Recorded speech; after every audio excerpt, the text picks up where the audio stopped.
Real estate में आपकी नज़र में सबसे कॉमन फ्रॉड कौन सा है? कॉमन फ्रॉड, कई सारे फ्रॉड होते हैं, बट इन जनरल यदि मैं बात करूँ तो जो ग्राउंड लेवल पे फ्रॉड है उसकी बात कर लेते हैं हम। ब्रोकर लोग जो होते हैं काफ़ी सारे, वो कस्टमर्स को ना मिसगाइड कर देते हैं कि कहीं 3500 की रेट चल रही है, बोलेंगे हम इसको 3000 में दे देंगे, 35 लाख के प्रोडक्ट को 30 लाख में दे देंगे, जो कि थोड़ा सा कहीं कहीं पॉसिबल नहीं होता है, और वो 100-200 रुपये बचाने के चक्कर से बायर उस झांसे में आ जाता है। बहुत ज़्यादा कम बताएंगे तो पता चल जाएगा कि ये फ्रॉड है, पर वो उस टाइप से ही बता रहे होते हैं कि हाँ सब कुछ रियल लगे।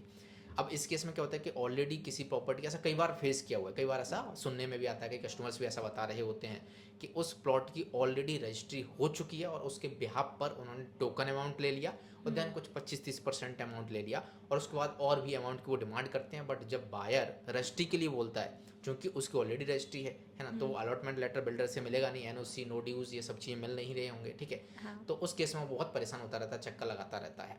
तो इस टाइप की चीज़ें काफ़ी ज़्यादा हो रही होती हैं। इवन दो कहीं कहीं तो ऐसा होता है कि टोकन और जो 25-30% अमाउंट है उसको लेने के बाद ब्रोकर गायब हो जाता है, राइट। तो पैसा फिर कहीं कहीं तो ऐसा होता है कि पता चल गया तो मिल जाता है, अदरवाइज वो चला जाता है। तो इन सब चीज़ों का हमें ध्यान रखना है। पहला तो ये कि कहीं पर भी यदि किसी को टोकन दे रहे हैं तो उसका एक प्रॉपर एग्रीमेंट करो, भले ही आप 1 लाख रुपये या 50,000 रुपये दे रहे हो कि हाँ भाई इसके पास हमने ये पैसा दे दिया।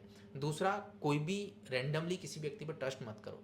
चेक करो कि उसका पास्ट क्या रहा है, वो रेरा रजिस्टर्ड है या नहीं, जिस प्रोजेक्ट में वो काम कर रहा है उसका प्रॉपर उसके साथ कोई ऑथराइज लेटर है या नहीं, मतलब चैनल पार्टनर उसका है या नहीं, जो प्रॉपर्टी की बात कर रहा है उसके लीगल डॉक्यूमेंट उसके पास हैं या नहीं, राइट। ऐसे ही हाँ। फेक प्रॉपर्टी दिखा रहे हैं, फेक ओनरशिप दिखा रहे होते हैं, उन सब चीज़ों से बचना है, क्योंकि पूरी ज़िंदगी की कमाई लोगों की इसमें लग जाती है और बहुत बड़ा अमाउंट इन्वॉल्व करेक्ट। होता है। तो एक एक स्टेप हमें फूक फूक के रखना है, और कहीं कहीं तो कैश कंपोनेंट में बहुत सारी डील्स हो रही होती हैं। तो उन सब चीज़ों से हमें प्रॉपर सावधानी बरतनी चाहिए।